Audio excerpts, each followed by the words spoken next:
ഈ വെള്ളം ഇറങ്ങിയതിന് ശേഷം സ്വന്തം വീട്ടിലേക്ക് വരുന്നൊരു കാഴ്ചയുണ്ട്. പക്ഷെ അവരുടെ സങ്കടം നമുക്ക് സഹിക്കാൻ പറ്റില്ല. ജീവിതത്തിൽ ഇന്നോളം സമാഹരിച്ചിട്ടുള്ള ഒരു സാധനങ്ങളും ബാക്കിയില്ല. അവരുടെ മൃഗങ്ങളായാലും അല്ലെങ്കിൽ ഭക്ഷണ സാധനങ്ങളായാലും ശേഖരിച്ച് വെച്ചിട്ടുള്ള സാധനങ്ങളായാലും ഡ്രസ്സായാലും ഈ കട്ടില് മേശ ഇലക്ട്രിക് സാധനങ്ങൾ ഒന്നുമില്ല. അപ്പൊ സാറവിടെ വന്നപ്പോ ഞാൻ പറഞ്ഞു, സാറേ എനിക്കൊരു വീടില്ല, എനിക്കൊരു വീട് വെച്ച് തന്നെ. അപ്പൊ ഞാൻ കരഞ്ഞുണ്ടാ പറഞ്ഞ സാറിനോട്, എനിക്ക് അത്രക്ക് വിഷമമായിരുന്നു. ഞാൻ ഇങ്ങനെ പറഞ്ഞു. അപ്പൊ സാറ് പറഞ്ഞു, നിനക്ക് ഞാൻ ഒരു വീട് ഞാൻ തന്നിരിക്കും. ഈ ഒരു കാര്യത്തിൽ 1500 കോടികൾ തട്ടിച്ചെന്ന് നമ്മളൊക്കെ വെറുതെ അത് പുച്ഛത്തോട് തള്ളുള്ളൂ. കാരണം ഞങ്ങൾക്കറിയാം കൃത്യമായിട്ട് അദ്ദേഹം ചെയ്യുന്ന പ്രവർത്തനങ്ങൾ. അത് വേറെ പല സ്ഥലത്തും പറഞ്ഞാൽ മതി, പറവൂരിൽ അത് പറയേണ്ട കാര്യമില്ല. ഏത് കാര്യത്തിനും പഠിച്ചും അല്ലാതെയും കൃത്യമായിട്ട് മറുപടി കൊടുക്കുന്ന ആളാണ്. ഈ വക ഇതെല്ലാം വെറുതെ എന്താ പറയാ തട്ടിക്കളയാറാണ് പതിവ്. ഈ അടുത്ത കാലത്ത് അദ്ദേഹം ഇതിലെ പോയിരുന്നോ?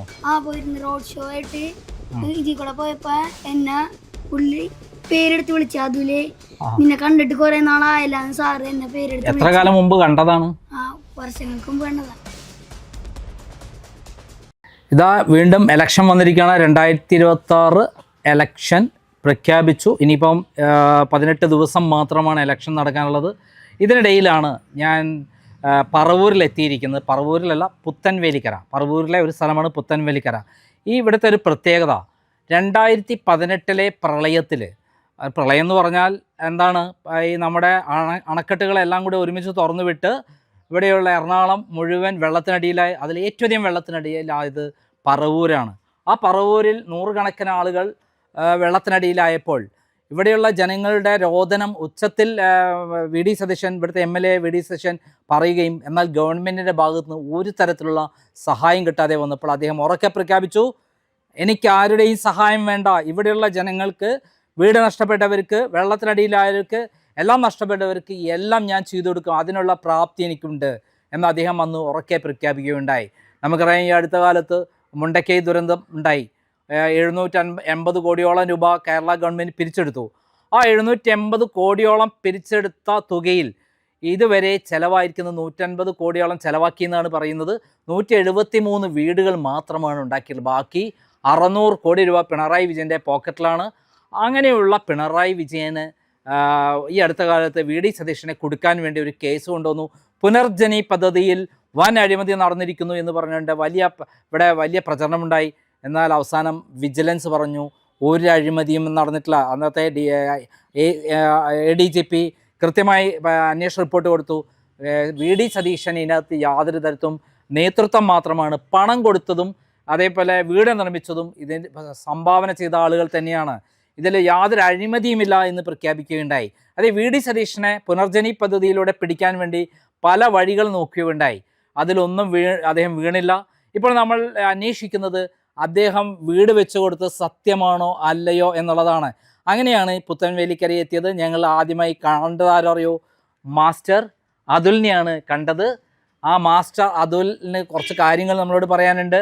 എന്താണ് മോനെ വി.ഡി. സതീശനെ പറ്റി പറയാനുള്ളത്? വളരെ നല്ല അഭിപ്രായമാണ് സാറ്. ഞങ്ങക്ക് ഒന്നുമില്ലാത്ത കൊടുത്തുനിന്ന് ഇത്രയും വരെ എത്തിച്ചു. ഞങ്ങളെ എന്താണ് ഒന്നുമില്ലാത്ത? എന്തായിരുന്നു? ഞങ്ങൾക്ക് വീടുണ്ടായിരുന്നില്ല. വെള്ളം കയറിയപ്പോ ആ വീട് പോയി.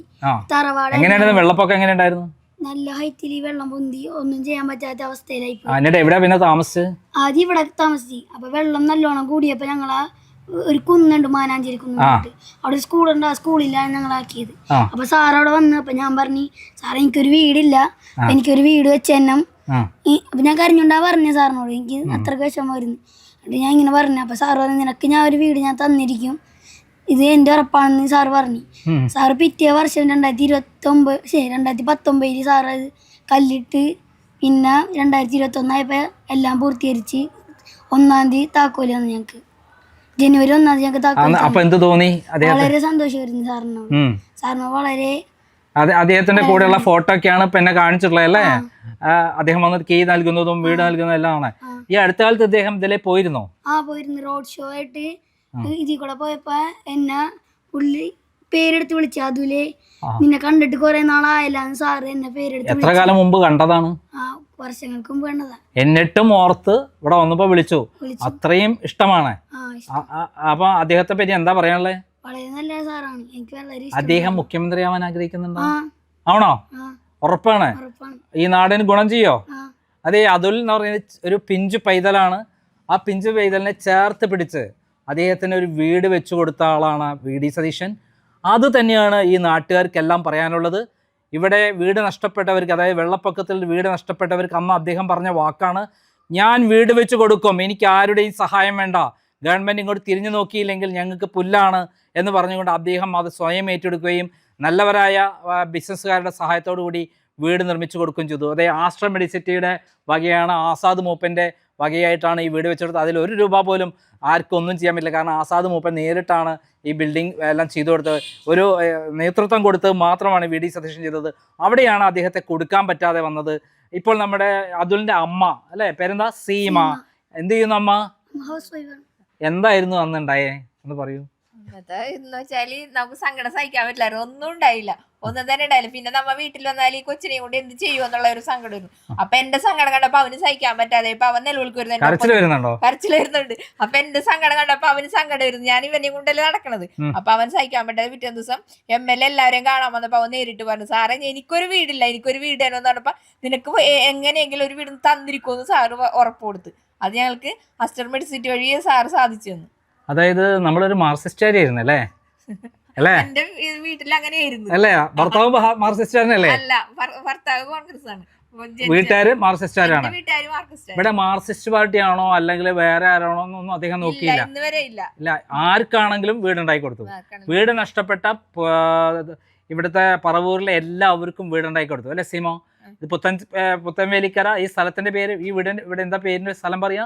സ്റ്റേഷൻ കടവ്. സ്റ്റേഷൻ കടവ്. ഇത് ആസ്ട്ര മെഡിസിറ്റി നേരിട്ടാണ് പണം മുടക്കിയിട്ട് എല്ലാം ചെയ്തത്. അദ്ദേഹം അഴിമതി നടത്തിയെന്ന് പറഞ്ഞപ്പോ എന്ത് തോന്നി? നമുക്ക് വിശ്വസിക്കാൻ കഴിഞ്ഞില്ല. വിശ്വസിക്കാൻ കഴിഞ്ഞില്ല മാത്രം വിഷമം തോന്നിയോ? ഉപകാരം ചെയ്ത് തന്നിട്ട് അവസാനം അദ്ദേഹത്തിന് ബുദ്ധിമുട്ടുണ്ടാക്കുന്നു എന്ന് തോന്നിയോ? അപ്പം അദ്ദേഹം അങ്ങനെ ആളെല്ലാം നമുക്ക് 100% അതുകൊണ്ടല്ലേ ഇപ്പൊ ഈ 16 വർഷമായിട്ടും അദ്ദേഹം തന്നെ ഇവിടെ ജയിച്ചു വന്നത്. MLA ആയിട്ട് ഇനിയിപ്പോ 16 വർഷത്തിൽ കൂടുതലായില്ലേ, എന്നും അദ്ദേഹം തന്നെയല്ലേ ജയിച്ചു വന്നത്. അതാണ് ജനങ്ങൾക്ക് അറിയാവുന്നതുകൊണ്ടല്ലേ അങ്ങനെ വന്നത്. അതെ. അപ്പൊ ഇവിടെയുള്ള ജനങ്ങൾ മൊത്തത്തിൽ ഒറ്റക്കെട്ടായിട്ട് അദ്ദേഹത്തിന്റെ കൂടെയാണ്. ഈ നിയമസഭയുടെ ഇതിൽ വരുമ്പോ എല്ലാ വർഷവും VD സതീശൻ തന്നെയാണ് ജയിച്ച് ഞാൻ കണ്ടിട്ടുള്ളത്. എന്റെ അഭിപ്രായത്തിൽ അദ്ദേഹം മുഖ്യമന്ത്രി ആവണമെന്ന് ആഗ്രഹിക്കുന്നു. മുഖ്യമന്ത്രി വരട്ടെ, ആയാൽ ഈ നാടിന് ഉപകാരം ചെയ്യുമെന്ന് കരുതുന്നുണ്ടോ? നാടിനല്ല, നമ്മുടെ കേരളത്തിന് തന്നെ എല്ലാവർക്കും അഭിമാനവും നാടിന്റെ പുരോഗതിക്കും. ഇതേപോലെ കഷ്ടപ്പെട്ടവർക്ക് അതിലും ആവശ്യപ്പെട്ട ഒരു വീട് കൊടുത്തു. ഈ നാട് ആവശ്യപ്പെടുമ്പോൾ ഈ നാടിന് വേണ്ട പുരോഗതിയും ഉണ്ടാക്കും എന്നുള്ളതാണ്. ഈ നാടിന്റെ പാവപ്പെട്ടവർക്കും അതേപോലെ കഷ്ടപ്പെടുന്നവർക്കും എല്ലാം തന്നെ അദ്ദേഹം നല്ല കാര്യങ്ങൾ ചെയ്യുമെന്നുള്ളതാണ് നമ്മൾ ഈ ഒറ്റ ഉദാഹരണത്തിൽ നിന്ന് മനസ്സിലാക്കേണ്ടത്. ഇത് സ്വന്തം അനുഭവത്തിൽ നിന്നാണ് അതുലും അതേപോലെ അവരുടെ അമ്മ സീമയും പറഞ്ഞിട്ടുള്ളത്. അദ്ദേഹം നിർമ്മിച്ചു കൊടുത്ത പുനർജനി പദ്ധതിയിൽപ്പെട്ട ഒരു വീടാണിത്. ഇതൊരു സത്യമാണ്. ആ സത്യമാണ് അദ്ദേഹത്തെ വിജയിപ്പിക്കുന്നത് എന്നുള്ളതാണ് സത്യം. എന്തായാലും നമുക്ക് ഇവിടെയുള്ള നാട്ടുകാരോടും കൂടി ചോദിക്കാം, എന്തായിരുന്നു അന്നത്തെ അവസ്ഥ ഇവിടെ? എന്താ പേര് താങ്കളുടെ? എൻ്റെ പേര് സുനിൽ കുന്നത്തൂർ, ഇവിടുത്തെ മണ്ഡലം പ്രസിഡന്റാണ്. പ്രളയകാലത്തുണ്ടായ ഇത് ചിന്തിക്കാൻ പോലും പറ്റൂല. അതായത് ഒരു വെള്ളം ഒന്നിച്ച് കയറി വന്ന് ആളുകൾ നെട്ടോട്ട് കൊണ്ടാണ്. ഒരു സാധനം പോലും വീട്ടിൽ നിന്ന് ഉടുത്ത ആ ഡ്രസ്സ് അല്ലാതെ ഒരു സാധനം പോലും എടുക്കാനായിട്ട് സാധിച്ചില്ല എന്നുള്ളതാണ്. നീന്തി തുടിച്ച് കയറി വരും തോറും ഇവിടുന്ന് രക്ഷപ്പെട്ടു പോകുക എന്നുള്ളതാണ്. ഇവിടെ ഏറ്റവും പൊക്കമുള്ള ഒരു സ്ഥലം മാനാഞ്ചേരിക്കുന്ന് പ്രസന്റേഷൻ കോളേജാണ്. കൃത്യമായിട്ട് MLA പറഞ്ഞു ഏറ്റവും ഹയസ്റ്റ് ആയിട്ടുള്ള ഒരു സ്ഥലത്തേക്ക് ആളുകൾ മാറ്റുക. നമ്മൾ അതേപോലെ തന്നെ എല്ലാവരും അതിൻ്റെ പുറകിലുണ്ടായിരുന്നു. അവിടെ അവർക്ക് ഷെൽട്ടർ കൊടുത്തു, അവർക്ക് എന്താണ് ആവശ്യങ്ങളെന്ന് അറിഞ്ഞ്. അതുപോലെ തന്നെ അതൊന്നുമല്ല ശരിക്ക് ഇത് വരുന്നത്, ഈ വെള്ളം ഇറങ്ങിയതിന് ശേഷം സ്വന്തം വീട്ടിലേക്ക് വരുന്നൊരു കാഴ്ചയുണ്ട്. അത് ഒത്തിരി രക്ഷാപ്രവർത്തകരടക്കം അവർക്ക് ഹെൽപ്പ് ചെയ്യാൻ ഉണ്ടായിരുന്നു. അതായത് ഇവിടെയുള്ള നാട്ടുകാരൊക്കെ, വെള്ളം കയറാത്ത സ്ഥലത്തുള്ളവരൊക്കെ ഉണ്ട്. പക്ഷേ അവരുടെ സങ്കടം നമുക്ക് സഹിക്കാൻ പറ്റില്ല. ജീവിതത്തിൽ ഇന്നോളം സമാഹരിച്ചിട്ടുള്ള ഒരു സാധനങ്ങളും ബാക്കിയില്ല. അവരുടെ മൃഗങ്ങളായാലും അല്ലെങ്കിൽ ഭക്ഷണ സാധനങ്ങളായാലും ശേഖരിച്ച് വെച്ചിട്ടുള്ള സാധനങ്ങളായാലും ഡ്രസ്സായാലും ഈ കട്ടില് മേശ ഇലക്ട്രിക് സാധനങ്ങൾ ഒന്നുമില്ല. കുറേയൊക്കെ വാതിൽ തള്ളി ഈ ഉള്ളിലേക്കൂടി വെള്ളം കയറിപ്പോയിട്ട് മൊത്തം നശിച്ചു പോയി. ചെറിയ വീടുകളൊക്കെ ആണെങ്കിൽ അത് കുതിർന്ന് ഇടിഞ്ഞൊളിഞ്ഞ് വീണ്. ആ ഒരു അവസ്ഥയിൽ ഞാനിപ്പോഴും ഓർക്കുന്നുണ്ട്.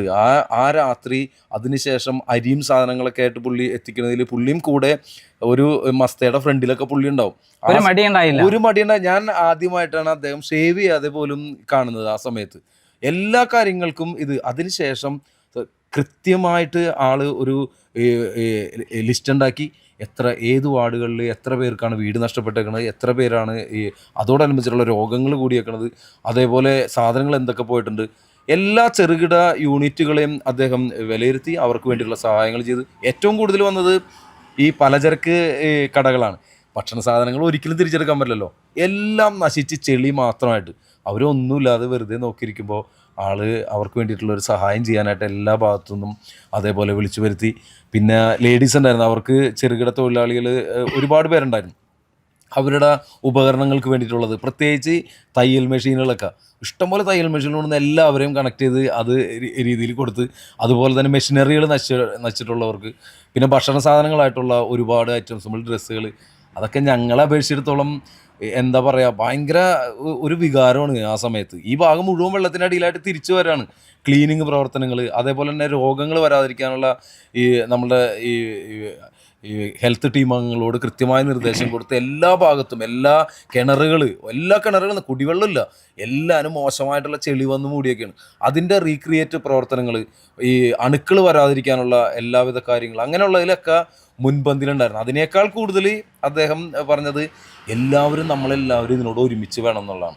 ഇപ്പൊ ആപത്ത് വന്നപ്പോൾ എന്ന് പറഞ്ഞാല് അല്ലാത്തപ്പോഴും ഇപ്പൊ അതിൽ പറഞ്ഞ പോലെ ഞാൻ ആളുടെ ഒപ്പം ഓരോ വീടുകൾ അല്ലെങ്കിൽ മരണാവശ്യം അങ്ങനെയൊക്കെ എന്തായാലും ഉണ്ടാവും. അപ്പോൾ അവിടെ ചെല്ലുമ്പോൾ തന്നെ ഞാൻ പറയും ഇന്ന ആളാണ്ടാ ഇന്ന പേര്. അപ്പോൾ ആളിങ്ങനെ നോക്കും, കാരണം ആ നോട്ടത്തിന്റെ അർത്ഥം എന്നേക്കാൾ കൂടുതൽ ആൾക്കറിയാം. പേരെടുത്ത് പറയുമ്പോൾ നമ്മളത് ചോദിച്ചു. ഞാനിപ്പോൾ ഇന്നലെ കൊച്ചിൻ്റെ ഇന്നലെ പറഞ്ഞ പോലെ റോഡ് ഷോ ഒക്കെ ഉണ്ടായിരുന്നു, ആളുടെ വണ്ടിയിൽ ഒരുമിച്ചുണ്ടായിരുന്നു. അപ്പോൾ ഞാൻ പറയണു ഇവിടെ നമ്മൾ വീട്, അപ്പോൾ ഇതേപോലെ തന്നെ ഒരു ചിരിച്ച് എൻ്റെ അവൻ്റെ പേര് വിളിച്ചു, അതിലെ നീ എവിടെ ഇരുന്ന്, ഞാൻ തന്നെ കിട്ടിക്ക് പോയി. അതായത് നമുക്ക് അത്രയും അതിശയമാണ്. എല്ലാ സ്ഥലങ്ങളിലും പുള്ളി അത്രക്ക് അടുപ്പായിട്ടാണ്, വൈകാരികമായിട്ടുള്ള അടുപ്പമാണ്. പിന്നെ അതേപോലെ തന്നെ ഞാൻ പറഞ്ഞ പോലെ കൊച്ചുങ്ങളോടും ഇവരോടൊക്കെ ഭയങ്കര സ്നേഹമാണ്. പിന്നെ എന്തെങ്കിലും ഒരു കാര്യത്തിന് അവിടെ വന്നാലും കൃത്യമായിട്ട് നോട്ട് ചെയ്യും. മുമ്പ് ടി വിയിൽ ഒരു എഴുതി കൊടുത്തിട്ട് അത് കീറിക്കളഞ്ഞു എന്ന് പറഞ്ഞു. പിന്നെ അതേ സ്ത്രീ തന്നെ കൃത്യമായിട്ട് പറഞ്ഞു, അതാരും കാണാത്ത ഒരു കാര്യം ഞാൻ എഴുതി കയ്യിൽ കൊടുത്തതാണ്, ഞാനത് കഴിഞ്ഞ ദിവസം ചോദിച്ചു. അപ്പോൾ പറയാണ് ഇന്നേ വരെ അങ്ങനെയുള്ളൊരു സംഭവം ഒരിക്കലുമില്ല, അത്രയും പെർഫെക്റ്റ് ആയിട്ടാണ് ഓരോരുത്തരെയും കൈകാര്യം ചെയ്യുക. അത് അത്രയും സ്നേഹത്തോടെയാണ്.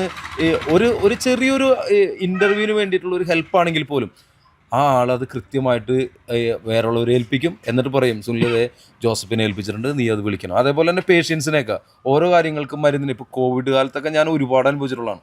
ഏറ്റവും കൂടുതൽ പ്രവർത്തനം ഇവിടെ ഒരു ആംബുലൻസ് തന്നെ ഇവിടെ ഇറക്കി, അതായത് രോഗികളെ കൊണ്ടുപോകാനായിട്ട് ഞാൻ തന്നെയാണ് ഓടിച്ചിരുന്നത്. ആളൊക്കെ അതിന് ഒരു വാക്ക് പറയുമ്പോൾ തന്നെ എന്താണ് നിനക്ക് വേണ്ടത്, അതിനുള്ള ഡ്രസ്സുകൾ വേണോ, എല്ലാം കൃത്യമായിട്ട് MLO ഓഫീസ് വഴി സംവിധാനം ചെയ്ത് ഇവിടെ എത്തിച്ചിട്ടുള്ള ആളാണ്. അതുകൊണ്ട് തന്നെ ഏറ്റവും വലിയ സന്തോഷം, ഞങ്ങൾ വോട്ട് കൂടുതൽ ഉണ്ടാക്കാൻ നോക്കണ്ട, ഓരോ 5 വർഷം എത്തുമ്പോഴും അതിൻ്റെ വലുപ്പം കൂടി വരാണ് ഭൂരിപക്ഷത്തിൻ്റെ. ഈ പ്രാവശ്യം ചിന്തിക്കേ വേണ്ട. കാരണം പലരും പല രീതിയിൽ പറയും ഇവിടെ എന്താ പറയുക, ഒരു വികസനമില്ല, അല്ലെങ്കിൽ ആളിങ്ങോട്ട് വരുന്നില്ല. ഇവിടെ ഒന്നും വരണ്ട, കാരണം ഞങ്ങൾ മതി. അക്കാര്യം കൃത്യമായിട്ട് എല്ലാ കാര്യങ്ങളും വളരെ ഭംഗിയായിട്ട് ചെയ്യുന്നുണ്ട്. ആ കാര്യം ഇന്നേ വരെ ഈ വരുന്ന സമയത്താണെങ്കിൽ പോലും ഓരോരുത്തരെയും പേരെടുത്ത് വിളിക്കുന്നതിലും അവരുടെ സ്നേഹവും കാണുമ്പോൾ നമുക്കറിയാം. ഇങ്ങനെയുള്ള VD സതീശനെ വലിയ അഴിമതിക്കാരനാണെന്ന് പറഞ്ഞ് വലിയ പ്രശ്നം ഉണ്ടാക്കിയ പിണറായി വിജയനൊക്കെ പിടിക്കുക, അദ്ദേഹത്തെ കൊടുക്കാൻ ശ്രമിച്ചത് എന്ത് തോന്നി? ഞങ്ങൾക്ക് ശരിക്കേ പുച്ഛിച്ച് തള്ളാനാണ് തോന്നുന്നത്. ഞങ്ങളെപ്പോലുള്ളവർക്ക് തന്നെ പറയും, എല്ലാ കാര്യത്തിനും പറയും, എല്ലാം ഫേസ് ചെയ്യണം, എല്ലാം ചിരിച്ചുകൊണ്ട് ഫേസ് ചെയ്യണം. അതേപോലെ തന്നെ നല്ല ചങ്കുറപ്പും ഞങ്ങളുടെ നേതാവും കൂടിയാണ് പുള്ളി. തന്നെ ഇങ്ങനെയുള്ള കാര്യങ്ങൾ പറയുമ്പോൾ, പ്രത്യേകിച്ച് നമ്മൾ നിയമസഭയിലൊക്കെ കാണുന്നത്, ഏത് കാര്യത്തിനും പഠിച്ചും അല്ലാതെയും കൃത്യമായിട്ട് മറുപടി കൊടുക്കുന്ന ആളാണ്. ഈ വക ഇതെല്ലാം വെറുതെ എന്താ പറയുക തട്ടിക്കളയാറാണ് പതിവ്. എന്നിട്ട് ആളുടെ പ്രവർത്തനം വളരെ ഭംഗിയാക്കും എന്ത് കാര്യത്തിനും. അങ്ങനെ ഒരു ആൾ ഇവിടെ ഉണ്ടായിരുന്നില്ലെങ്കിൽ എന്തായിരുന്നു സ്ഥിതി? എന്നെ അപേക്ഷിച്ചിടത്തോളം ഞങ്ങൾക്ക് ചിന്തിക്കാൻ പറ്റില്ല. കാരണം എൻ്റെയൊക്കെ ഒരു ചെറിയൊരു കാര്യത്തിന് പോലും, ഇപ്പോൾ വലുതാണെങ്കിലും ചെറുതാണെങ്കിലും ഫസ്റ്റ് കോൾ ചെല്ലുന്നത് അദ്ദേഹത്തിനാണ്. അദ്ദേഹത്തിന് ഒരു പ്രത്യേകതയും കൂടി ഉണ്ട്. അതായത് നമ്മളിപ്പോൾ പിണറായി വിജയനെ അപേക്ഷിച്ചിടത്തോളം ഒന്ന് കാണാനോ ഒരു സെൽഫി എടുക്കാനോ ഒന്ന് സംസാരിക്കാനോ എന്നുണ്ടെങ്കിൽ ആളുകളെല്ലാം പേടിച്ച് അങ്ങേറ്റം ചെന്ന് ഒന്ന് നടന്നാലായി.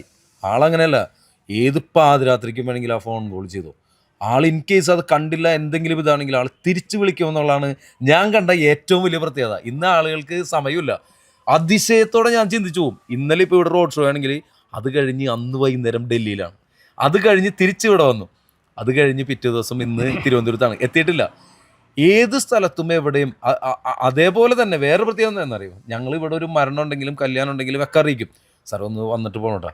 ഒരിക്കലും നോ എന്ന് പറയില്ല. ആള് എടാ നോക്കട്ടെ, നീ അവിടെ എഴുത്, കൃത്യമായിട്ട് ആ നേരത്ത് വിളിക്കും, ഞാൻ ഇന്ന സ്ഥലത്തുണ്ട്, 15 മിനിറ്റിനുള്ളിൽ എത്തും. അതേപോലെ ഇങ്ങനെ ടൈം കീപ്പ് ചെയ്തും അല്ലാതെ ഉള്ള ഒരാളെ ഞാൻ കണ്ടിട്ടില്ല. ഇപ്പം നേരത്തെ ചോദിച്ച ചോദ്യം അതാണ്, അദ്ദേഹം ഇല്ലായിരുന്നെങ്കിൽ. ഞങ്ങൾക്ക് എന്നെ അപേക്ഷിച്ചിടത്തോളം ഈ ആ ഒരു കോൾ അവിടെ ചെല്ലുമ്പോഴും അതിന് കിട്ടുന്ന ഒരു സംതൃപ്തിയും ജീവിതത്തിൽ ഒരു സ്ഥലത്ത് നിന്ന് നമുക്ക് കിട്ടൂല. അതേപോലെ കെയർ ചെയ്യുന്നുണ്ട് ഈ മണ്ഡലം. ഞാൻ മണ്ഡലം പ്രസിഡന്റ് ആയതുകൊണ്ട് പറയാണ്, എല്ലാ കാര്യങ്ങൾക്കും എന്തിനും ചോദിക്കാൻ പറ്റിയ ഒരാൾ, അതിന് തക്കതായ മറുപടിയും അതിനുള്ള അർത്ഥവും ഉണ്ടാവും. താങ്കളുടെ പേര് ഫ്രജിൽ ഫ്രാൻസിസ്. ഫ്രജിലും നാട്ടുകാരനാണ്. ഞാൻ ഈ പുത്തമേഖല മണ്ഡലം എളന്തിക്കര. അതായത് പിന്നെ നമ്മൾ ഈ പ്രളയം ഉണ്ടായ സമയത്ത് 10,500 കോടി പിരിച്ചു കിട്ടി. അതിൽ നമ്മൾ കേട്ട ദിവസേനയുള്ള കഥകൾ പലരും അതിനകത്ത് തട്ടിപ്പ് നടത്തി, വെട്ടിപ്പ് നടത്തി എന്നുള്ളതാണ്. എന്നാൽ എല്ലാവർക്കും ഒന്നും ചെയ്തില്ല, കൃത്യമായി ഒന്നും നടപടി. ഇവിടെ എന്താണ് താങ്കളുടെ അനുഭവത്തിലുണ്ടായിട്ടുള്ളത്? ഇവിടെ ഇപ്പോൾ പ്രളയ സമയത്ത് ഗവൺമെൻറ് സഹായങ്ങളൊന്നും കിട്ടില്ല എന്ന് വന്നപ്പോൾ അദ്ദേഹം സ്വയം പ്രഖ്യാപിച്ചു. വളരെ അദ്ദേഹത്തിൻ്റെ ആ ഒരു ഇച്ഛാശക്തി കൊണ്ടും കഠിനാധ്വാനത്തിൻ്റെയും ഒരു റിസൾട്ട് വരുവാൻ വേണ്ടി അദ്ദേഹം കൃത്യമായി പറഞ്ഞു, ഇവിടെ ഞങ്ങൾക്ക് ആരുടെയും സഹായം കിട്ടിയില്ലെങ്കിലും ഞങ്ങളെല്ലാവരും ഒന്നിച്ചു നിന്ന് ഈ പറവൂരിനെ പുനർജീവിപ്പിക്കും എന്ന്. ആ ജീവിപ്പിക്കുന്ന പ്രൊജക്റ്റാണ് പുനർജനി എന്ന് പറഞ്ഞാൽ സമൂഹത്തിൽ സഹായ മനസ്സുള്ള എല്ലാവരെയും കണ്ടെത്തി ഈ പറവൂരിൽ കൊണ്ടുവന്ന് കൃത്യമായ ഡാറ്റ കളക്ട് ചെയ്ത് എവിടെ എന്തൊക്കെ പ്രശ്നങ്ങൾ ഈ പ്രളയത്തിന് ശേഷം ഉണ്ടായി അതിനെല്ലാം ക്രോഡീകരിച്ച് വീട് വേണ്ടവർക്ക് വീട്, ഇതുപോലെ ചെറുകിട യൂണിറ്റുകൾക്ക് വേണ്ടുന്ന സാമ്പത്തിക സഹായം, മെഷീനറികൾ, മറ്റ് കർഷകരുടേതായ ഉപകരണങ്ങൾ, ക്ഷീരകർഷകർക്ക് പശു, അങ്ങനെയുള്ള കാര്യങ്ങളെല്ലാം കൃത്യമായിട്ട് പഠിച്ച് അതിനു വേണ്ടുന്നവരെ കണ്ടെത്തി കൊടുത്ത് അത് ഫണ്ട് സ്വീകരിച്ച് ഉള്ള പരിപാടികളൊന്നുമല്ല. ആരാണോ ആ ഒരു കാര്യം ചെയ്യുന്നത് അവരെ കൊണ്ടുവന്ന് കാണിച്ച് ബോധ്യപ്പെട്ട് അവർക്കത് ഓക്കെ, ഇത് വേണ്ടുന്നതാണ്, ചെയ്യേണ്ട കാര്യമാണെന്നില്ല, അവരുടെ ഇതിൽ തന്നെ മുൻപന്തിൽ നിന്നാണ് കാര്യങ്ങൾ ചെയ്യുന്നത്. അതുകൊണ്ട് ഈ ഒരു കാര്യത്തിൽ 1500 കോടികൾ തട്ടിച്ചെന്ന് നമ്മളൊക്കെ വെറുതെ അത് പുച്ഛത്തോടെ തള്ളുകയുള്ളൂ. കാരണം ഞങ്ങൾക്കറിയാം കൃത്യമായിട്ട് അദ്ദേഹം ചെയ്യുന്ന പ്രവർത്തനങ്ങൾ. അത് വേറെ പല സ്ഥലത്തും പറഞ്ഞാൽ മതി, പറവൂരിൽ അത് പറയേണ്ട കാര്യമില്ല. അതായത് അദ്ദേഹത്തെക്കുറിച്ചുള്ള ആരോപണങ്ങൾ ഉന്നയിച്ചപ്പോൾ നമുക്ക് എന്ത് തോന്നി? ആരോപണങ്ങൾ എന്ന് പറഞ്ഞാൽ അദ്ദേഹം ഇവിടെ അത്രയും കഷ്ടപ്പാടുകൾ സഹിച്ച്, ത്യാഗങ്ങൾ സഹിച്ച്, കൂടെ നിന്ന് ഇവിടെയുള്ളവർക്ക് എല്ലാം ചെയ്തു കൊടുത്ത ശേഷം അദ്ദേഹത്തെക്കുറിച്ച് ഇങ്ങനെ ആരോപണങ്ങൾ പറഞ്ഞപ്പോൾ എന്ത് തോന്നി? സത്യം പറഞ്ഞാൽ ഇവിടുത്തെ ജനങ്ങൾ ഓരോരുത്തരും കൃത്യമായി ഇത് അനുഭവിച്ചതാണ്. ഈ ദുരന്തങ്ങൾ, ഒരു നിർമ്മിത പ്രളയം, ഒരു കോവിഡ്, ഇതിൽ കൃത്യമായി പറവൂർകാർക്ക് അറിയാം എന്താണ് അദ്ദേഹം ഇവിടെ ചെയ്തത് എന്നുള്ളത്. അതിൽ ഈ ആരോപണങ്ങൾക്കൊന്നും ഇവിടെ മുന വയ്ക്കില്ല.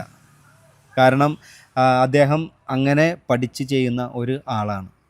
അതാണ് ഞങ്ങൾ കൃത്യമായിട്ട് പറയാം. അദ്ദേഹം മുഖ്യമന്ത്രി വരണമെന്ന് ആഗ്രഹിക്കുന്നുണ്ടോ? തീർച്ചയായും ഞങ്ങളുടെ എല്ലാവരുടെയും പ്രതീക്ഷയാണ് ഈ തവണ. ഈ നാടിൻ്റെ പ്രാർത്ഥനയും ഞങ്ങളുടെ എല്ലാവരുടെയും ഒരു ആകാംക്ഷയുമാണ്. കാരണം ഇനി അദ്ദേഹം തൻ്റെ പൊതുപ്രവർത്തന മേഖല പറവൂർ നിയോജക മണ്ഡലത്തിന് മാത്രമല്ല കേരള ജനതയ്ക്ക് ഒന്നാകുന്ന ഒരു പ്രവർത്തന മേഖലയിലായിരിക്കും. ആ ഒരു പ്രവർത്തന മികവ് എല്ലാവർക്കും അറിയാം. കഴിഞ്ഞ 10 വർഷം അദ്ദേഹം പ്രതിപക്ഷ സ്ഥാനത്ത് ഇരുന്ന് ചെയ്യുന്ന ഓരോ കാര്യങ്ങൾ അത് വെച്ച് ഞങ്ങൾ പറവൂർകാർ പ്രതീക്ഷയിലാണ്. ഞങ്ങളുടെ പ്രിയപ്പെട്ട വി ഡി സതീശൻ ഈ വരുന്ന നിയമസഭാ തെരഞ്ഞെടുപ്പ് കഴിഞ്ഞ് മെയ് 4-ാം തീയതി റിസൾട്ട് വന്നതിന് ശേഷം ഇവിടെ വന്ന് ഇറങ്ങും മുഖ്യമന്ത്രിയായിട്ടെന്നുള്ള 1-ാം നമ്പർ കാറിൽ. അതാണ് ഞങ്ങളുടെ പ്രതീക്ഷ. ഓക്കെ, താങ്കൾ എന്താണ് പറയാനുള്ളത് വി ഡി സതീശനെ കുറിച്ചിട്ട്? ഇവിടുത്തെ കൗൺസിലറാണ്. ഞാനിവിടുത്തെ വാർഡ് മെമ്പർ. പേര് സന്തോഷ്. പറയും. ഇവിടെ ആരോട് ചോദിച്ചാലും, ഏത് കൊച്ചു കുട്ടികളോട് ചോദിച്ചാലും, ഇപ്പോൾ അതിലൊക്കെ പറഞ്ഞ പോലെ തന്നെ ഏത് കൊച്ചു കുട്ടികളോട് ചോദിച്ചാലും നമ്മുടെ വി ഡി സതീശൻ ആരാണ് എന്താണ് എന്ന് ചോദിച്ചാൽ എല്ലാവരും പറയും.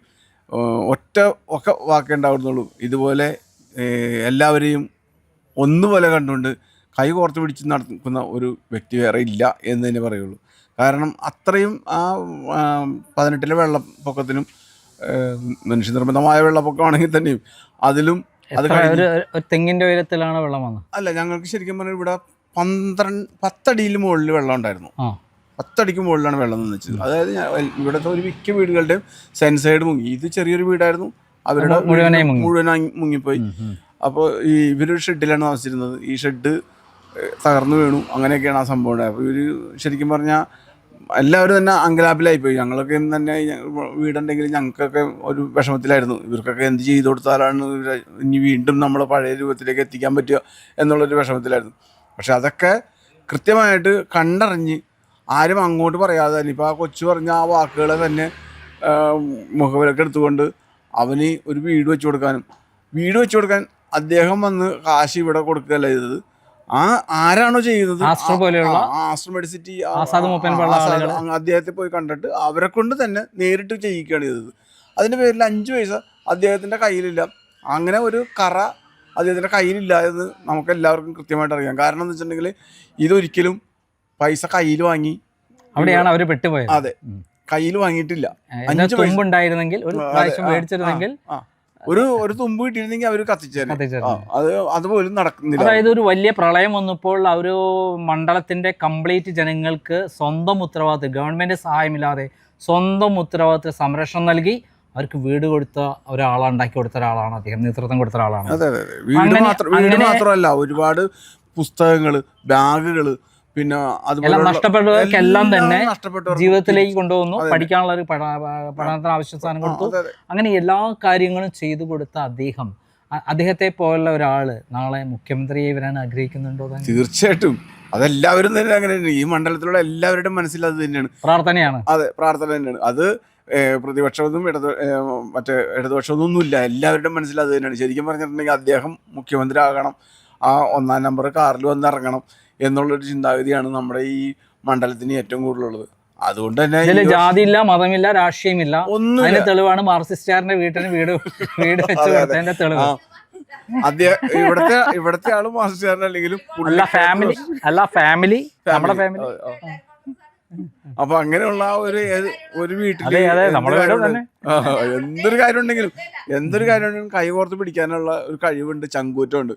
അതാണ് അദ്ദേഹം. പ്രശ്നം വന്നാൽ നേരിടാൻ, മുന്നിൽ നയിക്കാൻ, അത് പരിഹരിക്കാൻ അദ്ദേഹത്തിന്റെ ആ കഴിവ്, അത് തന്നെയാണ് അദ്ദേഹം മുഖ്യമന്ത്രി ആവാനുള്ള കഴിവ് എന്ന് പറയുന്നത്. അതെ അതെ, മുഖ്യമന്ത്രി ആവാനുള്ള ഏറ്റവും വലിയ ക്വാളിറ്റി അത് തന്നെയാണ്. കാരണം ഇത് വടക്കേക്കര മണ്ഡലമായിരുന്നു, പുത്തമ്പേരി കേരളത്തിലെ ഏറ്റവും വലിയ പ്രളയമായിരുന്നു. അതിലാണ് ഏറ്റവും വലിയ ദുരന്തമുണ്ടായ സ്ഥലത്ത് ആരുടെയും സഹായമില്ലാതെ അദ്ദേഹം ഈ പ്രശ്നങ്ങളെല്ലാം പരിഹരിച്ചു. ഒറ്റയാൾ പോരാട്ടം നടത്തിയാണ് ഇങ്ങനെ ഉണ്ടാക്കിയത്. അതുകൊണ്ട് തന്നെയാണ് അദ്ദേഹത്തെ ജനങ്ങൾ ഓരോ തവണയും വൻ ഭൂരിപക്ഷത്തിന് വിജയിപ്പിക്കുന്നത്. അതെ, ഓരോ വർഷവും ഭൂരിപക്ഷം കൂടിക്കൊണ്ടിരിക്കുകയാണ്. ഈ വർഷം ഇപ്പൊ എന്റെ മനസ്സിലുള്ളത് 50,000-ന് മുകളിലാണ് ശരിക്കും പറഞ്ഞിട്ടുണ്ടെങ്കിൽ. 50,000 പ്ലസ് ആണ് താങ്കൾ ആഗ്രഹിക്കുന്നത്. എത്ര സീറ്റ് കേരളത്തിൽ നേടുന്നതാണ് ആഗ്രഹിക്കുന്നത്? 110 സീറ്റ് നേടുന്നതാണ് പറയുന്നത്. എന്തായാലും അത് വലിയ വിജയമാകട്ടെ എന്ന് പറഞ്ഞുകൊണ്ട് നമുക്ക് ഞാൻ ഇവിടെ എത്തിയിരിക്കുന്നത് പ്രത്യേകിച്ചും ആരെങ്കിലും എന്തെങ്കിലും പറഞ്ഞാൽ വിശ്വസിക്കുന്ന ഒരാളല്ല ഞാൻ. നേരിട്ട് അന്വേഷിച്ച് സത്യം മനസ്സിലാക്കുന്ന ഒരു പത്രപ്രവർത്തകനാണ് ഞാൻ. വി.ഡി. സതീശനെക്കുറിച്ച് പലരും പലതും പറയുമ്പോഴും ഞാൻ നേരിട്ട് അങ്ങനെ എന്തെങ്കിലും ഉണ്ടോ എന്ന് അന്വേഷിച്ച് എന്തെങ്കിലും കിട്ടാൻ വേണ്ടിയിട്ടാണ് ഇവിടെ വന്നത്. ഇവിടെ വന്നപ്പോഴാണ് സീമയെ കണ്ടെത്തിയത്. സീമയുടെ വീട്ടുകാരും ഇവിടെ മാർക്സിസ്റ്റുകാരാണ് അല്ലേ? വീട്ടുകാർ മാർക്സിസ്റ്റുകാരല്ലേ? മാർക്സിസ്റ്റുകാരാണ്. എന്നിട്ടും അവർക്ക് വി.ഡി. സതീശനോടുള്ള ഒരു സമീപനം കണ്ടോ? അതായത് ഒരു മനുഷ്യത്വം ആരാണോ കാണിക്കുന്നത്, ഒരു ആപത്ത് ഘട്ടത്തിൽ ആരാണോ കൈനീട്ടി സഹായിക്കുന്നത്, ആരാണോ നെഞ്ചോട് ചേർത്ത് പിടിക്കുന്നത്, അവരെ അവർ ചേർത്ത് പിടിക്കും. ഇവിടുത്തെ ജനങ്ങൾ ചേർത്ത് പിടിക്കുന്നതിൻ്റെ രഹസ്യം അതാണ്. എനിക്കും ഒരു അനുഭവമുണ്ട്. ഒരു രാത്രി പിണറായി വിജയൻ്റെ പോലീസ് കള്ളക്കേസ് എടുത്ത് എന്നെ അർദ്ധരാത്രി അറസ്റ്റ് ചെയ്യാൻ വന്നത് 12 മണിക്ക്. അപ്പോൾ തന്നെ എൻ്റെ മകൻ വി.ഡി. സതീശനെ അറിയിച്ചു. അപ്പോൾ തന്നെ അദ്ദേഹം DGP അറിയിച്ചു, നിങ്ങൾ നിയമവിരുദ്ധമാണ് ചെയ്യുന്നത്, നോട്ടീസ് കൊടുത്ത് പോവല്ലാതെ തൊടാൻ പറ്റില്ല, തൊട്ട് കഴിഞ്ഞാൽ ഞങ്ങൾ വളയും DGP ഓഫീസ് എന്ന് പറഞ്ഞുകൊണ്ട് അദ്ദേഹം വരട്ടി. അതോടുകൂടിയിട്ട് ആ പ്രശ്നം അവസാനിച്ചു. 5 മണി വരെ കാത്തുനിന്നെങ്കിലും എനിക്ക് നോട്ടീസ് തന്നു പോയി. പിന്നീട് കള്ളക്കേസാണെന്ന് അദ്ദേഹം നേരിട്ട് ബോധ്യപ്പെടുകയും നിയമസഭയിലടക്കം ആ കാര്യം വിളിച്ചു പറയുകയും പത്രക്കാരോട് വിളിച്ചു പറയുകയും ചെയ്തിട്ടുള്ള ഒരാളാണ് വി.ഡി. സതീശൻ. അതെ, സത്യത്തിന് വേണ്ടി നിൽക്കുന്ന, അത് ജനങ്ങൾക്ക് വേണ്ടി നിൽക്കുന്ന, ജനങ്ങളിൽ നിന്ന് ഒളിച്ചോടാത്ത, 140 വണ്ടി പോലീസിന് സഹായമില്ലാതെ നടക്കുന്ന, ജനങ്ങൾ തലയിലേറ്റി കൊണ്ട് നടക്കുന്ന പൊതുയാത്രയെ നമ്മൾ കണ്ടില്ലേ? അദ്ദേഹത്തെ 10,000-കണക്കിന് ആളുകൾ തോളത്ത് കയറ്റിയിട്ടാണ് കൊണ്ടിറങ്ങുന്നത്. അതെ, അദ്ദേഹം നമ്മൾ കാത്തിരിക്കുന്ന ഒരു മുഖ്യമന്ത്രിയാണ്. അദ്ദേഹം നമ്മളെല്ലാം കാത്തിരിക്കുന്ന ഇവിടുത്തെ ജനങ്ങൾ, കേരളത്തിൻ്റെ നേതാവാണ്. അദ്ദേഹം നാളെ മുഖ്യമന്ത്രിയെ വരട്ടെ, വൻ ഭൂരിപക്ഷം നേരട്ടെ എന്ന് മാത്രം ആശംസിക്കുന്നു. നന്ദി, നമസ്കാരം.